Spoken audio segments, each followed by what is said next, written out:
예수님을 위하여 예수님의 십자가의 복음을 지고 살아가는 것, 그것을 전하는 것, 그 복음 때문에 연단받는 것, 복음 때문에 십자가와 반대되는 것을 안 하는 게 거룩한 거예요.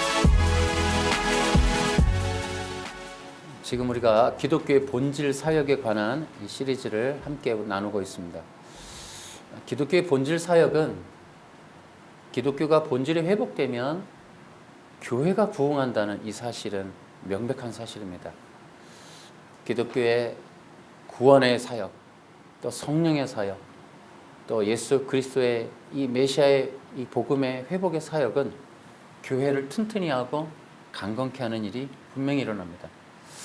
또 하나는 성령의 역사가 일어납니다. 이건 시대적인 역사가 펼쳐지는 것입니다. 그래서 그 시대에 하나님이 원하시는 사역들이 이루어지는 것이 바로 기독교의 본질 사역이고, 기독교의 본질이 많이 드러나고 나누어지고 또 이것이 소통될수록 이단들의 실체가 분별되어지는, 그래서 많은 성도들이 이단들을 알게 돼서 확연히 거부하게 되는 일들이 일어나게 된다. 그 기독교의 본질에 있어서 매우 중요한 것이 바로 구원이라는 겁니다.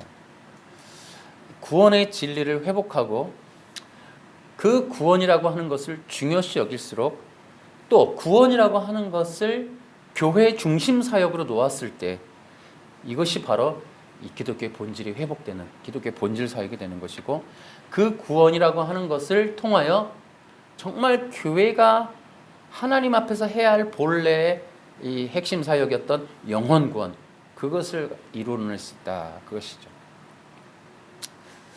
그런데 이제 이 구원이라고 하는 것이 소홀히 여겨지는 경우가 있고, 또 이것이 중심에서 이게 제껴지는 그런 일들이 있을 수 있습니다.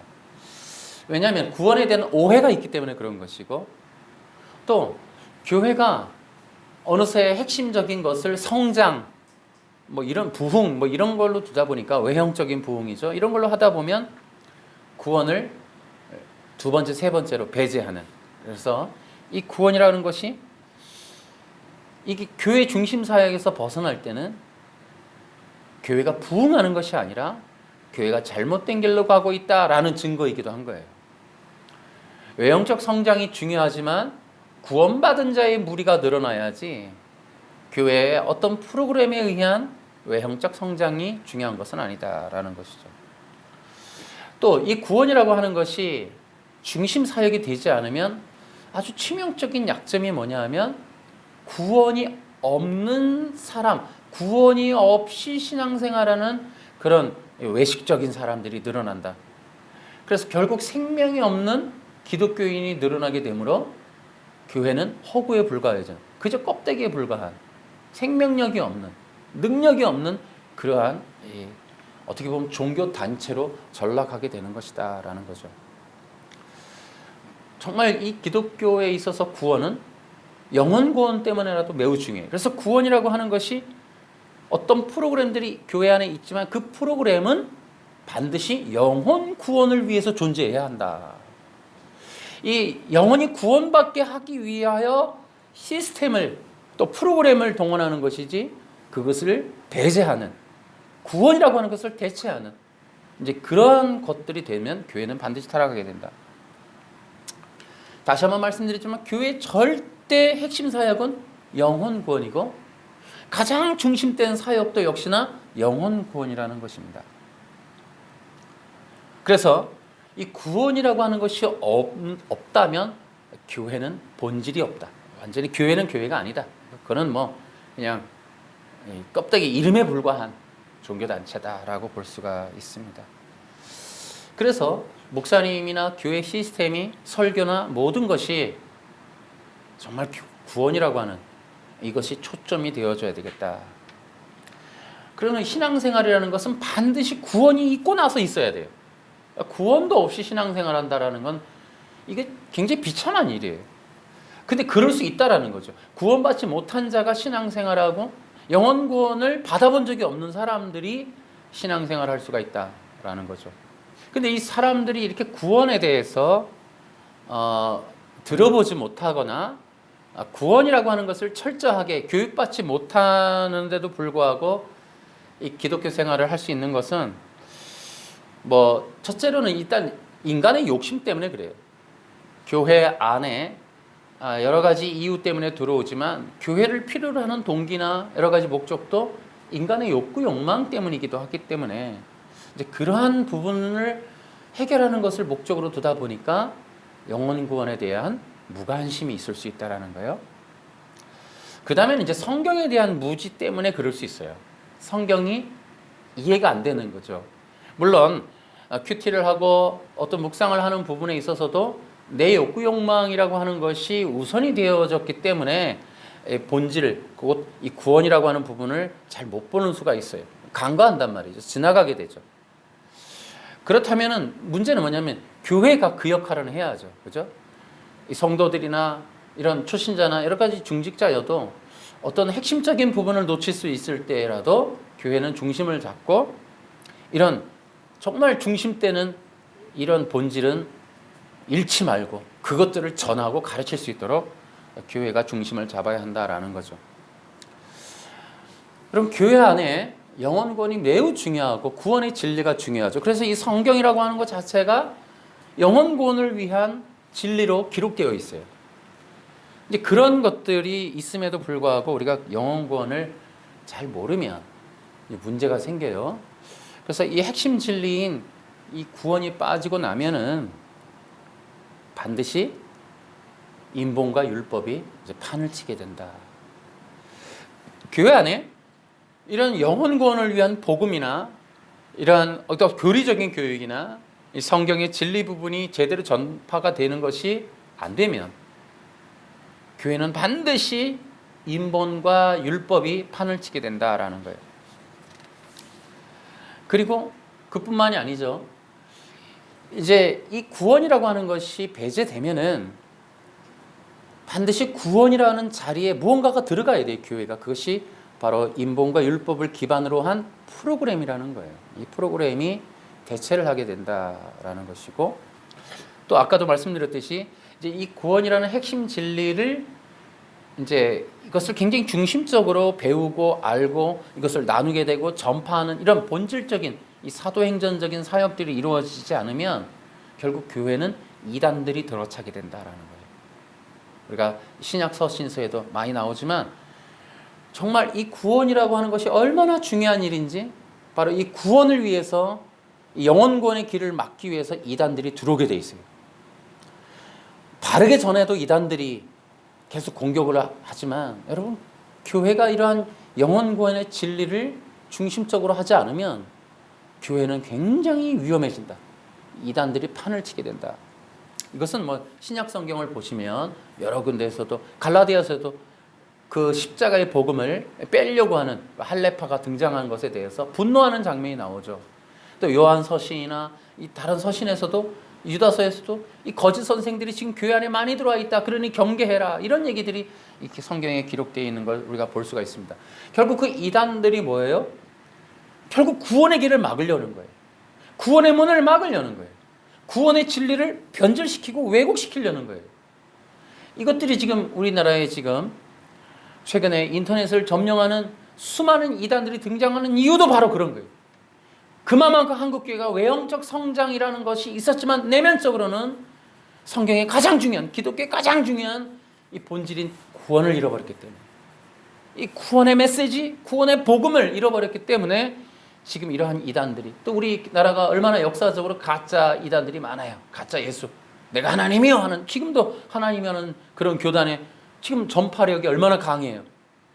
지금 하나님의 교회라는 그 단체가 여러분 지역마다 성전을 짓는다. 한국교회 이런 부도난 교회들 다 매입하고 말이죠. 우리 정통 교회들이 쇠락하는데 이단들이 부흥한다는 거예요. 이단들이. 근데 사람들이 그걸 분별하느냐? 못한다는 거죠. 이게. 그만큼 교회가, 정통이라는 교회가 여전히 지금도 이 본질이 강하지 않다는 거예요. 본질이 강하지 않아요. 사람이 조금 부담스러워하고 듣기 편한 말은 아니니까 뭐 교리적으로 좀 복잡할 수 있습니다. 그럼에도 불구하고 교회가 본질적인 걸 강조하고 그런 것을 가르치는 프로그램이나 그런 것들을 이해할 수 있도록 여러 가지 장치들을 만들어서 계속적으로 본질을 중심으로 했더라면 이만큼 한국이라는 이 나라에서 이단이 오히려 정통보다 더 강성해지는 이런 일이 일어났겠는가 하는 거죠. 또 구원이 이렇게 빠지면은 이 생명의 역사가 그치게 되니까 이 교회 신앙생활 안에 기적과 이적이 없어져요. 그리고 성령의 역사의 흔적이 없어요. 구원이 없는 신앙생활이 그냥 평범하고 조금 다른 게 아니라 아주 다릅니다. 그래서 회복이라는 것도 일어나지 않아요. 뭐 삶에서 여러 가지 안 좋았던 것들이 회복된다든지 어떤 물질적인 것도 어느 정도 주님의 온전한 삶으로 회복되는 데 있어서 하나님의 예배자의 삶을 사는 데 있어서의 필요할 만큼 주어지지 않는 경우도 많이 있습니다. 또한 이 신앙생활이 구원이 없으면 아까 얘기했죠. 인본과 율법이 판을 친다. 이게 바로 뭐냐? 이게 자녀의 삶이 아닌 종의 삶이 펼쳐져요. 그래서 신앙생활이 아니라 종으로 매여 있는, 그래서 휘둘리게 되고 또 이것이 정말 이 어떤 생활보다도 힘들어지는 고되고 어떤 그런 삶이 될 수도 있다라는 거죠. 또 하나, 구원이라고 하는 것은 반드시 기름 부음과 연결되어 있다라는 거예요. 여러분, 기름 부음이라는 것이 신앙생활 안에 있을 때 이것이 기쁨이 있어요. 감격이 있어요. 치유와 회복이 있어요. 성장과 또 이 자라남이 있어요. 이런 것들이 뿐만 아니라 나중에는 죄와의 싸움, 나아가서는 이 권위와 권능도 주어지는 귀한 역사가 결국 구원을 통해서 이루어지는 거예요. 그러니까 구원받지 못하면 이 모든 것을 체험할 수가 없어요. 구원받은 자들에게 놀라운 은혜가 있는 거예요. 그래서 신앙생활이 성장과 회복이 주어지고 그만큼 치유라는 게 있고 또 우리 그 삶에 정말 예배자로서의 이 돌이킴 위에 필요한 하나님의 환경적인 어떤 여러 가지 기적과 이적들이 일어날 수 있다는 거죠. 심지어 질병 들어서 정말 고통받는 자들이 예배의 삶을 위해서 정말 고통이나 질병이 기적적으로 치유되는 역사가 이 다반사로 일어날 수 있다는 거죠. 이제 이러한 이 구원이라고 하는 것이 빠져버리면 이 모든 은혜가 없어지는 거예요. 구원받은 자의 삶은, 구원받은 자의 신앙의 삶 또한 엄청 다른 거예요. 그 많은 성경에 있는 그 모든 일들이 그 구원받은 자 안에 일어날 수 있다는 거예요. 여러분, 그래서 같이 있는 거예요. 엄청나게 중요한 거예요. 이것이 시작점이 되어지지 않거나 기초가 되어지지 않고 이것이 발판이 되지 않는 신앙생활은 그 모든 것은 아무것도 없어요. 아무것도. 여러분, 신앙에 있어서 시작하시는 분들이 이 영상을 듣는다면 반드시 영혼 구원에 관심을 가지셔야 돼요. 내가 구원받은 자가 맞는가? 그것들을 염두에 두고 그 다음에 하나님의 놀라운 은혜들을 구하고 그것들에 대해서 하나님께 간구할 수 있는 그런 일들이 있을 때 응답도 있고 하나님의 기적이 일어날 수 있다는 거죠. 때때로 이제 우리가 또 중요하게 봐야 될 게 구원이라는 걸 잘 모르는 경우가 있다라는 거예요. 구원을 오해하는 경우가 있어요. 오해하는 경우가. 여러분, 그래서 제가 이 구원에 대해서 이제 우리가 시리즈로 몇 번 하겠지만은 우리가 매번 또 말씀을 드리겠습니다. 그러나 이 두 가지를 좀 기억을 한번 해보시길 바래요. 구원이란 게 무엇인가? 그리고 나서 구원에 대한 오해를 말씀을 드릴게요. 첫째는 구원은 우리가 쉽게 구원이라고 하는 것을 좀 생각해 볼 필요가 있어요. 구원은 관계성의 회복이라는 거예요. 관계성의 회복. 구원받았다는 것은 어떤 지식이나 어떤 내 어떤 선입견이 바뀌는 것, 인식이 바뀌는 그것이 아니라 실제적이다. 구원은 구체적이면 실제적이다. 이것을 기억해야 된다. 그 실제적인 게 뭐냐라는 거예요. 그 실제적인 게 뭐냐? 관계의 회복. 그 관계가 뭐냐? 하나님과 그 믿는 자들의 관계성, 그것이 회복된다 이 말이에요. 우리가 디도서 3장 6절 7절을 한번 제가 읽어드리겠습니다. 하나님께서는 우리 구주 예수 그리스도를 통해 우리에게 이 성령을 풍성히 부어주셔서 우리가 하나님과 올바른 관계를 맺게 하셨습니다. 이런 말이 있어요. 여러분, 성령을 풍성히 부어주셔서 우리가 하나님과 올바른 관계를 맺게 되었다. 관계성의 회복이라는 거예요. 구원은 뭐냐? 관계성의 회복이라는 거예요. 그 어떤 관계인가? 어떤 관계일까? 뭐 몇 가지로 성경이 또 기록하고 있는데요. 우리 고린도 후서 6장 16절부터 제가 읽겠습니다. 하나님의 성전과 우상이 어떻게 어울릴 수 있겠습니까? 우리는 살아계신 하나님의 성전입니다. 하나님께서도 이렇게 말씀하셨습니다. 내가 그들 가운데서 살고 그들 중에 다닐 것이다. 나는 그들의 하나님이 되고 그들은 나의 백성이 될 것이다. 그러므로 너희는 그들에게서 나와 구별되어라. 깨끗하지 않은 것은 손도 대지 마라. 그러면 내가 너희들을 받아줄 것이다. 나는 너희 아버지가 되고 너희는 나의 자녀가 될 것이다. 전능하신 주님께서 말씀하셨습니다. 아, 여기 나오는군요. 그렇죠? 관계성이. 하나님께서 하시고 싶어하는, 원래 하나님의 가장 간절한 바람은 나는 그들의 하나님이 되고 그들은 내 백성이 되는 것. 나는 그들의 아버지가 되고 그들이 내 자녀가 되는 것. 이 관계성을 갖는 거예요. 그것이 곧 언약이기도 해요. 언약이라는 것은 뭐냐? 관계성이에요. 관계성. 여러분, 기독교 신앙의 핵심이 이 관계성이에요. 관계성.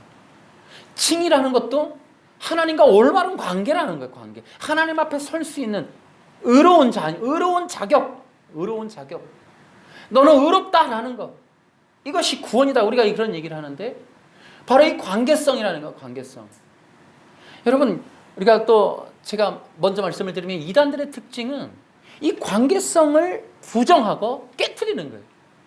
그래서 이 악한 사탄의 영향을 받은 자들의 주장이 뭐냐? 홀로 서라는 거예요. 홀로. 그러니까 너는 의인이야. 너는 의인이야.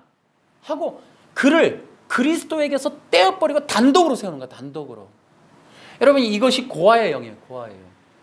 근데 기독교는 복음이 뭐냐? 성령의 역사로 던져지는 복음은 뭐냐? 우리를 하나님에게로 돌이키는 거예요. 그 관계성 안으로 들어가게 하는 거예요.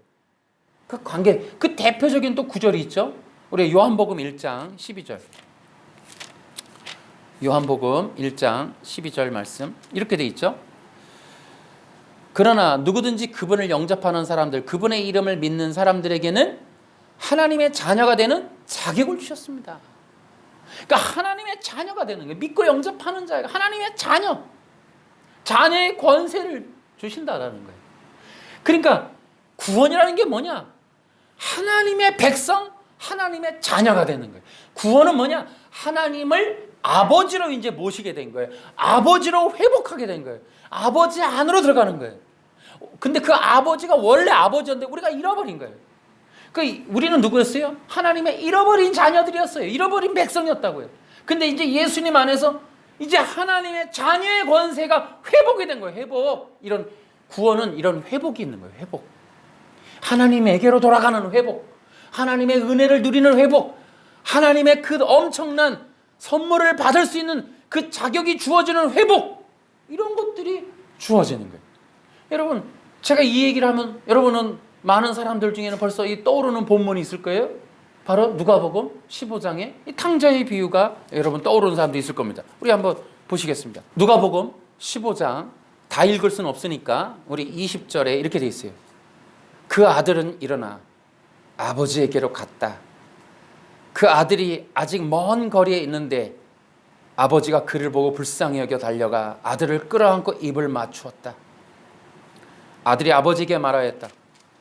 아버지, 저는 아버지와 하나님과 아버지 앞에 죄를 졌습니다. 저는 아버지의 아들이라고 불릴 자격이 없습니다. 그런데 아버지는 종들에게 서둘러 가장 좋은 옷을 가져와서 아들에게 입혀라. 또 손가락에 반지를 끼워주고 발에 신발을 신겨라. 그리고 살찐 송아지를 끌고 와서 잡아라. 우리가 함께 먹고 즐기자. 여러분, 이거예요. 구원이라는 게 지금 이 본문도 바로 그 얘기를 하고 싶은 거예요. 예수님이 구원을 위해서 이 본문을 활용하고 있어요. 그러니까 기독교의 이 성경에 보면 이런 구원의 진리를 상징하고 표현하고 비유하는 내용들이 풍성히 많아요. 이 구원의 내용을 배제할 수가 없어요. 핵심적인 내용인 거예요. 이른 양의 비유라든지 얼마나 많이 있습니까, 여러분? 근데 그 구원이 뭐냐? 유태인들, 이스라엘 백성들의 문화적인 사상에서, 종교 문화 사상에서는 단지 구원의 의식이 아니라 이 말이에요. 교회를 다니는 상황이 아니라 이 말이에요. 성경을 읽는 사람이 기독교인이 아니다 이 말이에요. 하나님을 아버지로 부를 수 있는 자녀의 권세가 주어지는 게 구원이라는 거예요. 이게 관계성의 회복이라는 거예요. 관계성의 회복. 구원은 아버지의 집으로 들어가는 거예요.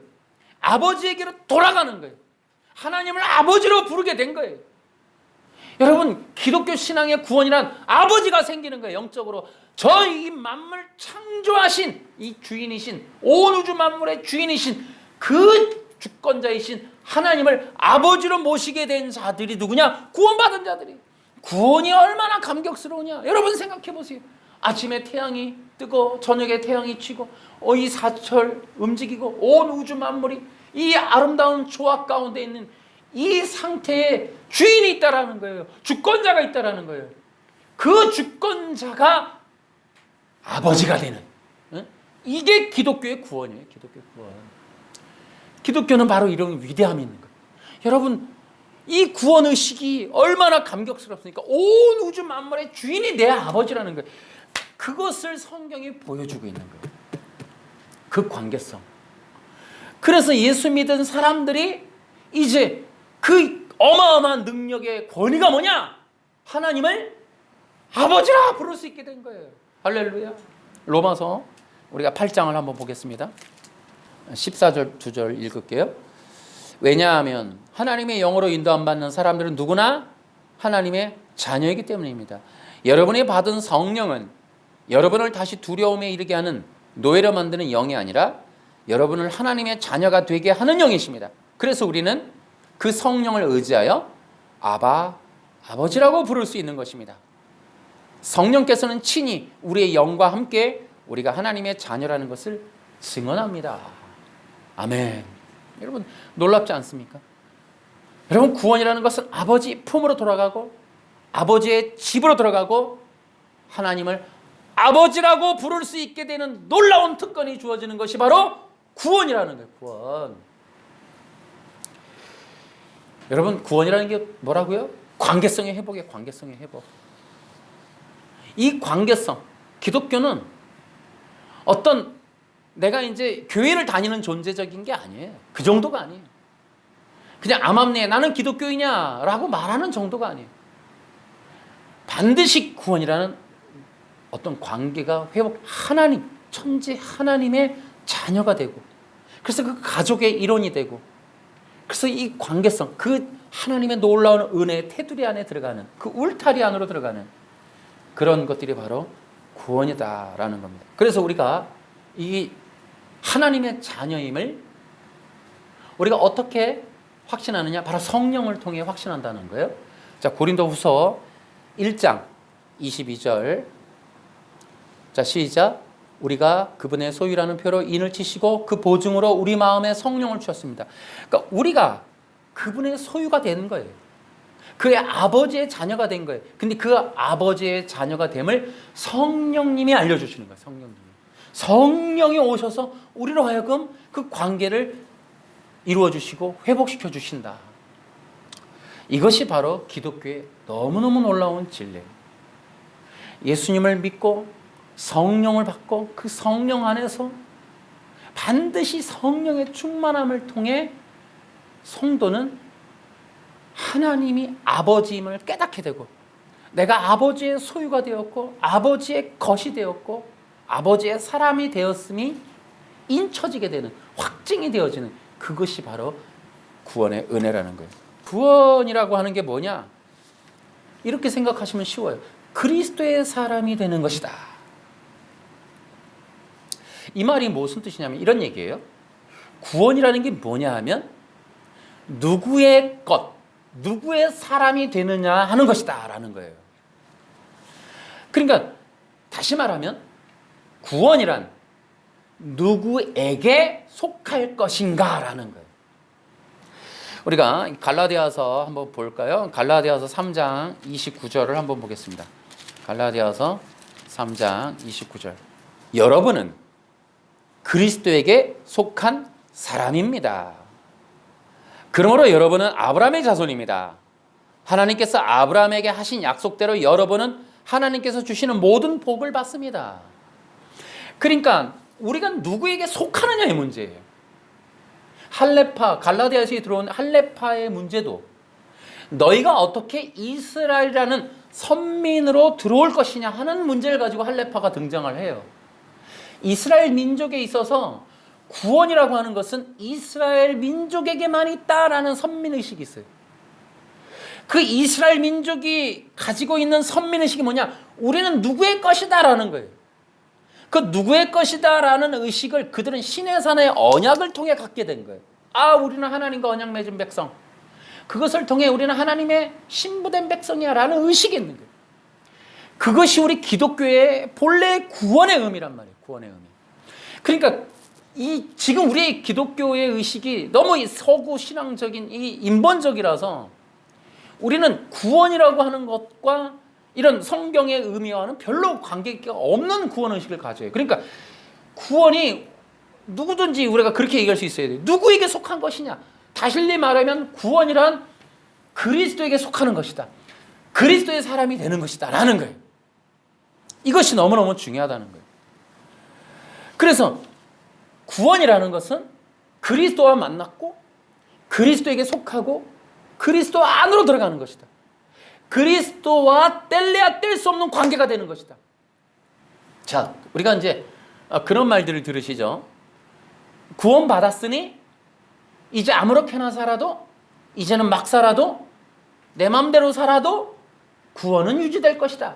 여러분, 이것은 니골라당의 얘기라든지 뭐 여러 가지 성경에 있는 이단들의 얘기이기도 하고 또 현대판 이단들이 만들어낸 조작된 말이기도 해요. 절대 그런 거는 성경에 존재하지 않죠.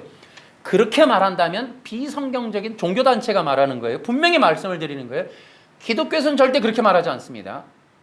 어떤 경우든지 구원받은 자를 막살라는 말을 절대 하지 않습니다. 죄를 지어도 구원받는다는 말을 하지 않습니다. 여러분, 그것이 아니에요. 구원이라고 하는 것은 그리스도의 사람이 되는 거예요. 그리스도의 것이 되는 거예요. 여러분, 이런 것들이 매우 중요한 요소를 가지고 있어요.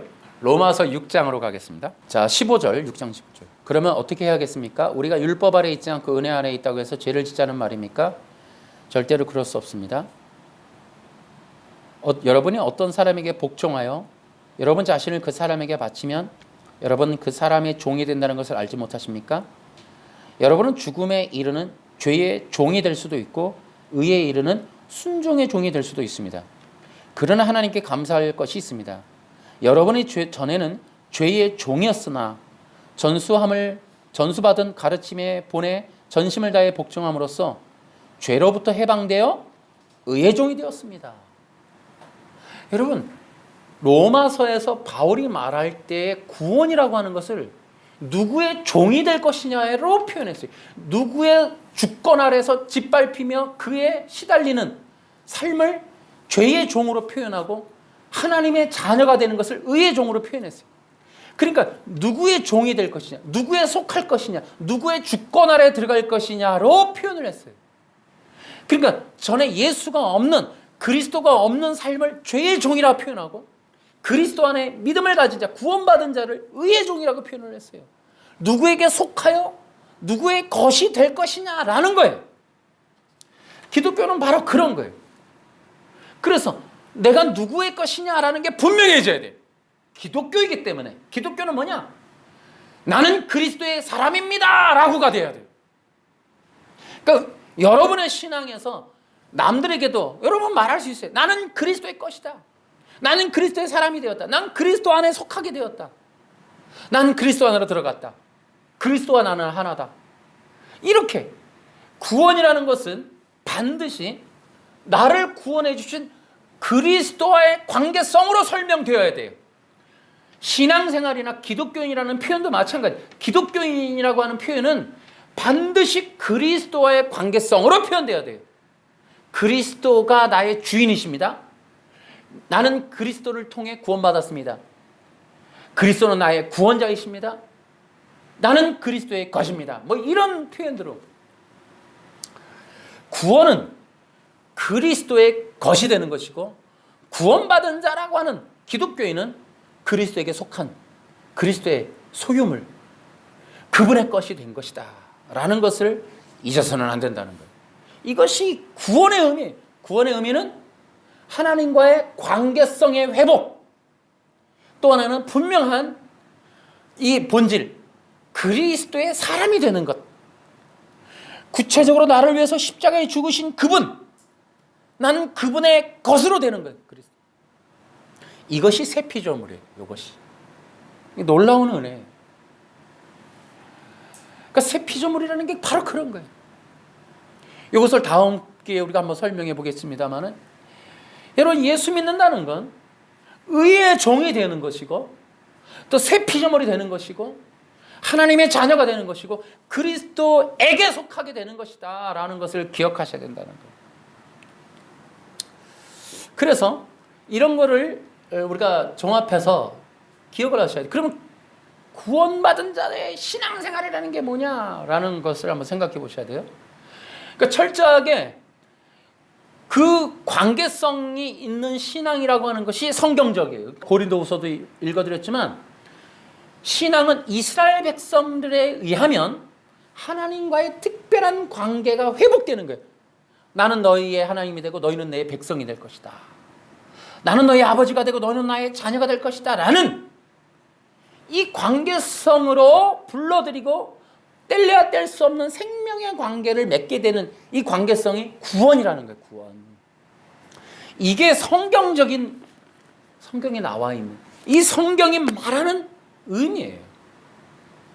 그러니까 우리 서구 신학적으로 지금 미국에서 넘어온 이런 신학적인, 또 이 독일로부터 온 이 자유주의적인 이런 신앙의 열매로는 우리가 다 각계전투예요. 객관화한단 말이에요. 기독교와 교회와 하나님과 성경과 객관화해요. 그래서 어떻게 해요? 상대적인 개념.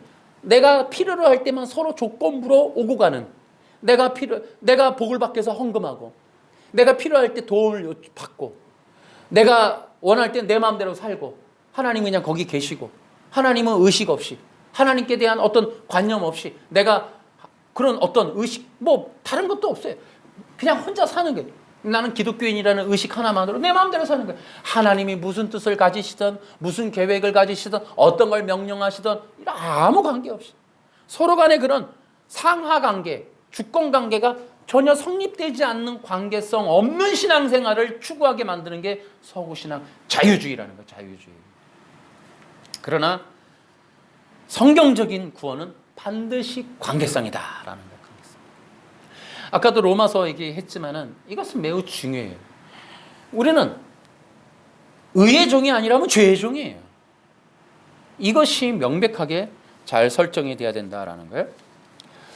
그렇기 때문에 신앙생활이라는 게 이 성경적으로 말하면 어떻게 돼야 되느냐면 이런 거예요. 우리가 관계성이 있기 때문에 이런 겁니다. 다시 말하면 하나님이 나의 왕이 되시고 나는 그분의 백성이 되므로 그분이 나의 주권을 가지시고 나는 그분에게 예배와 경배를 드리고 그분은 나를 인도하시는 이런 특별한 관계성으로 삶이 다시 바뀌어지는, 이것이 이 구원이 회복되는 삶이 있는 사람들의 특징이에요. 그것이 신앙생활이에요. 그러니까 반드시 구원이라고 하는 것은 하나님과의 관계적인 삶이 이루어지는 것이 열매예요. 그것이 바로 하나님이 원하시는 삶이에요. 말 나온 김에 한 마디 더 드리면, 그러니까 결론적으로 또 말씀을 드리면 이런 겁니다. 때때로 이제 어떤 사람들이 기독교인들의 삶이 거룩해야 된다라는 말을 해요. 그래서 최근에 이제 도덕주의와 윤리주의가 있습니다. 여러분, 신앙생활이라는 게 당연히 죄와 멀어져야 되고 좀 더 일반적인 사람들보다는 윤리적으로 나아야 되지만, 기독교인의 신앙생활이라는 것은 방향성과 목적성이 분명해야 돼요. 그러니까 그 거룩함이 그리스도와의 기준에서, 그리스도의 뜻에 의해서 이루어져야 돼요. 내 마음대로 그냥 도덕적으로 횡단보도를 잘 지키거나 도둑질을 안 하거나 어떤 나쁜 짓을 안 하는 것이 거룩한 게 아니에요. 거룩함이라는 게 뭐냐면 그리스도와 같이, 하나님과 같이 거룩해야 돼. 하나님이 원하시는 하나님의 뜻에 맞는 삶이 거룩한 거예요. 하나님이 원하시는 삶이 거룩한 거지, 하나님이 없이 개인적인 윤리 아무 의미 없어요. 그 율법주의라는 거예요. 그게 그리스도의 기쁨을 드리고 그리스도께 예배하는, 요게 거룩한 거예요. 요게 그리스도의 삶, 그리스도의 마음을 담는 게 거룩한 거예요. 그리스도의 의로운 삶을 사는 게 거룩한 거예요. 십자가를 따라서 십자가의 길을 걷는 게 거룩한 거예요. 좁은 길을 걷는 게 거룩한 거예요. 복음을 위해서 사는 게 거룩한 거라고요. 사도 바울 사도행전에 나오듯이 착한 일을 위한 착한 일이 거룩한 게 아니라고요. 그게 우리 기독교인의 삶이 아니라고요. 착하게 아무렇지도 않은 게 아니에요. 주님과 함께 고난받는 것도 거룩한 거예요. 주님과 함께 연단 받는 것도 거룩한 거예요. 예수님 때문에 죄와 싸우는 게 거룩한 거예요. 예수님 때문에 내 안에 있는 본성, 왕이 되려고 하는 그 마음, 내가 주권자가 되려는 그 마음을 포기하는 게 거룩한 거예요. 살인 저지르지 않는 그거, 안식일을 지키는 게 거룩한 게 아니고 예수님을 위하여 예수님의 십자가의 복음을 지고 살아가는 거, 그것을 전하는 거, 그 복음 때문에 연단받는 거, 복음 때문에 십자가와 반대되는 것을 안 하는 게 거룩한 거라고요. 그리스도의 관계성이 없는 게 거룩한 아무것도 아니에요. 그건 아무 의미 없는 거예요. 그 본인이 도 닦는 거예요. 그 본인이 좋아서 하는 거예요. 아무 관계가 없어요. 그거는 종교예요. 종교. 신앙생활은 반드시 그리스도와 관계성이 있어야 되는 거예요. 예수님을 예배하고 예수님의 삶을 살고 예수님의 마음을 담고 예수님의 길을 걸어가는, 예수님이 원하는 것을 순종하는 것이 신앙생활이에요. 예수님의 뜻에 따르는 게 신앙생활이에요. 근데 개인적으로 무언가를 하는 게 신앙생활이 아니에요. 그건 종교라니까요. 종교. 이걸 분별할 수 있어야 돼요. 하나님과 아무런 관계성이 없는 삶은 그 단순한 자기 도 닦는 거예요. 자기 도 닦는 거예요. 아무 관계가 없어요. 구원이라는 것은 철저하게 하나님의 뜻에 따르는 삶을 살게 되는 게 구원이에요. 그게 거룩이고 그게 순결함이에요. 그래서 성경에서 말하는 순결함이 뭐예요? 호세아에서 나오지만 내가 아무 짓도 안 하는 게 순결이 아니라 그리스도 외에 다른 걸 섬기지 않는 게 순결한 거예요. 그게 정결한 거예요. 신부로서 정결한 거는, 우리로 신부라고 하는 것은 그런 관계성에서의 특별한 의미예요. 그러니까 그리스도 외에 다른 거를 보지 않는 것, 그리스도 외에 다른 것에 경배하지 않고 다른 걸 의지하지 않고 다른 걸 바라보지 않는 것, 요게 순결이고 정결이죠. 그리스도와 아무런 관계가 없는 건 의미가 없는 거예요. 단순히 내가 착한 행동을 한다고, 뭐 술을 안 먹는다고, 그게 정결을 갖고 오는 게 아니라 어떤 행동적인 것에 있는 게 아니라 관계적인 거에 있는 거, 관계적인 거. 신앙생활은 반드시 철저하게 관계적인 것이다 라는 거예요. 그러니까 성경의 언어도 다 마찬가지예요. 우리가 막 이게 이제 유교와 불교에 있다 보니까 전부 우리가 도 닦는 어떤 그런 걸 자꾸 생각하는데 그렇지 않다는 거예요. 예수님을 닮아가는 그것이 거룩한 거예요. 그것이 예수님만을 섬기겠다는 그것이 정결한 거예요. 그런 의미라고. 또한 이게 이제 이 관계성을 이제 갖는 이 구원이라고 하는 것은 이제 굉장히 또 의미가 있어요. 관계이기 때문에, 언약의 관계이기 때문에 우리는 하나님께 대한 순종의 의무를 져야 돼요. 이 의무가 있어요. 하나님 앞에 순종하는 거예요. 그 말씀에, 그 뜻에, 그 원리에, 십자가의 삶에 대한 순종이 반드시 필요해요. 하나님은 또 어떻게 해요? 인도, 보호, 공급을 한다는 거예요. 근데 이 의미가, 여러분, 우리가 지금 보이지 않는 하나님을 섬겨요. 그래서 우리가 이제 이런 관계가 회복됐다라는 말을 들어요. 그런데 그러한 것들 속에서 주어지는 은혜가 커요. 다시 말하면 내가 하나님의 자녀가 되었다라는 것은 뭡니까? 하나님으로부터 인도, 보호, 공급을 받는다. 그러니까 우리는 옛날에 죄 때문에 내가 스스로 먹고 사는 거였어요. 그러니까는 그 긴장, 두려움, 힘든 고난, 고통, 수고로움, 이런 것들이 우리 인생을 지배하는, 이게 대체로 여러분 그렇게 되는 거예요. 여러분 참 안타까운 게 예수 믿고 교회 안에서 끊임없이 어떤 돈을 달라는, 복이라는 걸로 포장되어 있지만 돈을 달라는 그 기도, 또 뭐 굉장히 그러한 문제 해결에 대한 어떤 그런 것들, 여러분 이런 것보다는 그것이 이제 기복주의다, 인본주의다 하는 게, 여러분 우리는 그리스도 안에서 하나님의 인도, 보호, 공급을 믿는 거예요. 그러니까 데살로니가에서도 뭐라 그래요? 항상 기뻐하라, 쉬지 말고 기도, 범사에 감사하라 라고 하면서 그 아들을 주신 그 하나님이 그 모든 것을 주시지 않겠느냐. 내게 능력 주시냐, 내가 모든 것을 할 수 있습니다. 내게 풍성히 주신 그분 더 풍성히 주실 걸 믿습니다 라고 하면서 하나님의 인도, 보호, 공급을 믿는 거예요. 그래서 이것이 선한 것은 뭐냐 하면, 하나님께 주권을 드림으로 내 삶의 운전대, 내 삶의 포호처, 내 삶에 공급하는 모든 루트를 하나님께 드림으로 인하여 내가 나를 먹이고 나를 보호하고 나를 이 땅에서 계획적으로 망하지 않게 사는 삶에 대한 그 긴장감, 피로감, 수고로움을 포기하는 거예요.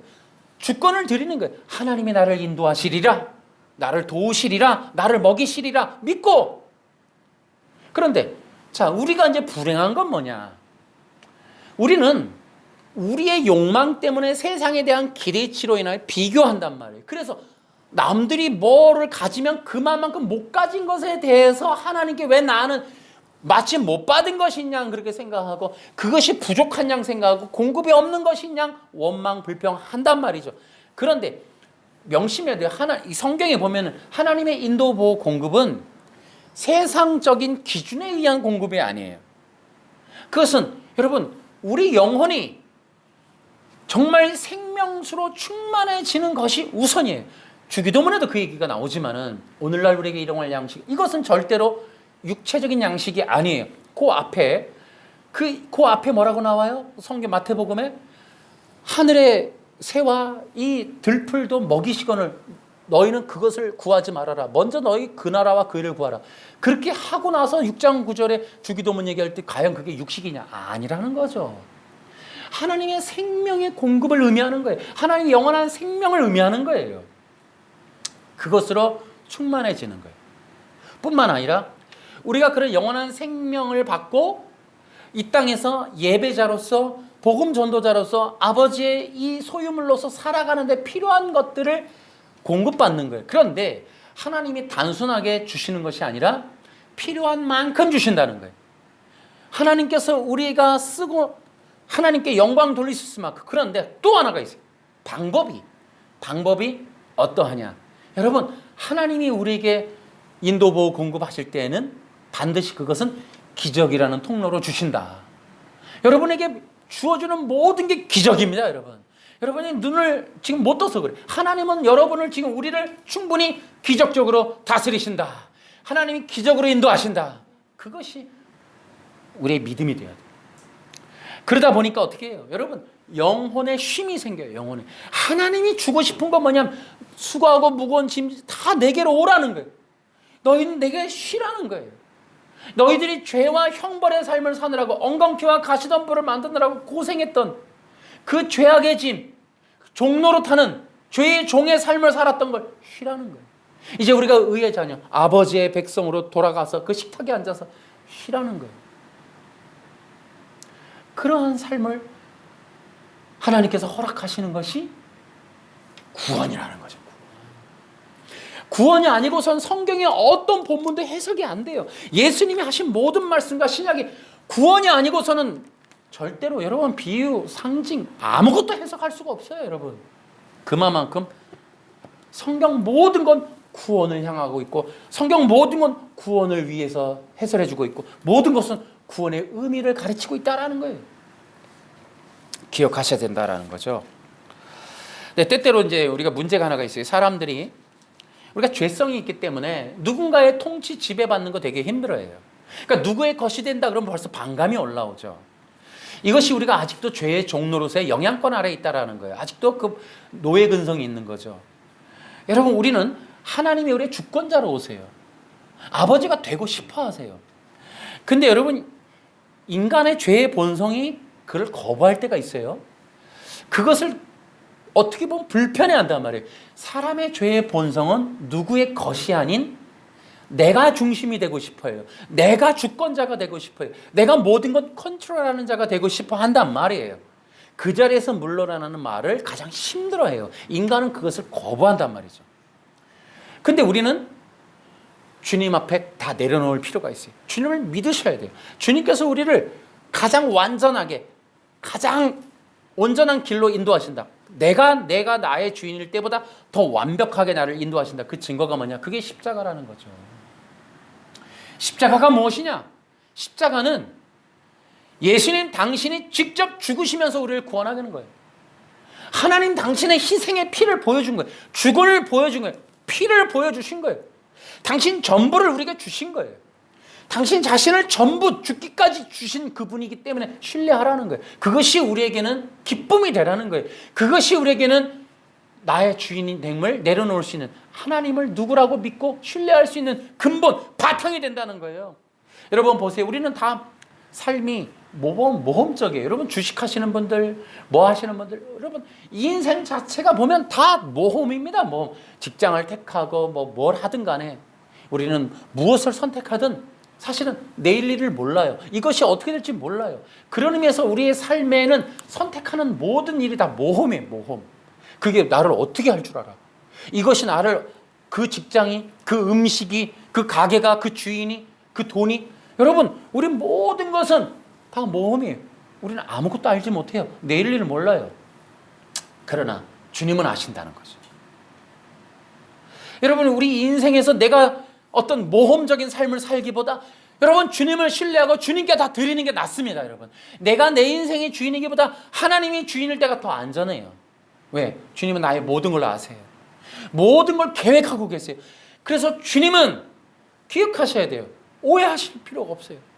주님은 나를 가장 안전한 곳으로 인도하십니다. 주님은 나에게 가장 좋은 걸 주십니다. 그리고 내 인생을 가장 은혜로운 삶으로 인도하세요. 여러분 내가 나의 삶을 계획할 때보다 하나님의 계획의 뒤끝이 더 좋아요. 하나님은 내게 때때로 어려움도 주실 수 있어요. 시험도 주실 수 있어요. 하나님을 믿는다고 하나님이 주권자라고 어려움이 없는 거 아니에요. 그러나 그 뒤끝이 믿을 만해요. 그 어려움 뒤에 가지고 계신 계획이 더 놀라워요. 욥을 보세요. 욥에게 어려움을 주셔요. 그런데 그에게 예비된 복이 있었다고요. 여러분 우리가 그렇게 한다면 단순히 병치료밖에 더 있어요? 그러나 주님이 역사하시는 그 계획의 뒤끝은 놀라운 하나님의 기적이 기다립니다. 내 삶의 모든 주권을 드리면 내 모든 어려움이 있어도 그 하나님의 역사는 반드시 기적의 역사, 나를 가장 좋은 곳으로, 나를 가장 완전한 것으로 채워주실 분이라는 거예요. 이것이 우리가 하나님을 신실하게 믿고 따르는 이유가 되는 거예요. 그래서 여러분 이 관계성 안에서 우리가 아버지의 것이에요 라고 말하는 것도 기쁨이에요. 하나님을 신뢰할수록 기쁨이에요. 하나님은 나를 가장 안전한 길로 인도하실 분이기 때문에 여러분 아버지의 것이 된 게 감사한 거예요. 감격이 되는 거예요. 그것을 점점 알아가는 것이, 그래서 신앙생활은 하나님의 사랑을 더 깊이 체험하는 것이 되어야 돼요. 하나님을 더 신뢰하는 것이 신앙생활이 되어야 돼요. 하나님을 더 깊이 만나는 것이 신앙생활이 되어야 돼요. 그래야 내가 하나님을 더 깊이 예배하고 더 깊이 믿고 따를 수 있어요. 그럴수록 주님으로부터 얻어지는 엄청난 유익이 큰 거예요. 그 엄청난 유익. 여러분 다시 한번 말씀을 드리면, 결론적으로 말씀드리면 그리스도 안으로 들어가는 것이 구원이다. 구원이란 잊지 마세요. 구원은 하나님과 내가 아버지와 자녀의 관계를 맺게 되고 회복하는. 여러분 지금 구원받았다면 하나님 우리의 아버지십니다. 지금부터라도 부르세요. 아버지. 근데 부르는 것뿐만 아니라 의식을 확장해서 온 우주 창조 만물의 주인 되신 그 하나님이 아버지라는 사실에 나의 인생을 다 걸어보세요. 믿어보세요. 그리고 그분을 의지하는 거예요. 그분의 계획을 우리가 신뢰하는 거예요. 이러한 구원이 있는 신앙이 얼마나 감격이 있고 또 힘이 있겠어요. 얼마나 힘이 있어요. 어려울 때에도 마찬가지. 우리 아버지 되신 하나님의 계획의 그 완전하심의 그 신실하심, 그것을 믿고 의지하는 것, 이것이 구원이 있는 신앙생활. 또 하나 이제 말씀을 드리고 싶은 게 있습니다. 여러분, 구원은 구원받은 이후의 삶이 뭐냐? 구원을 누리는 삶이에요. 여러분, 누리시기 바랍니다. 구원은 얻어서 누리는 거예요.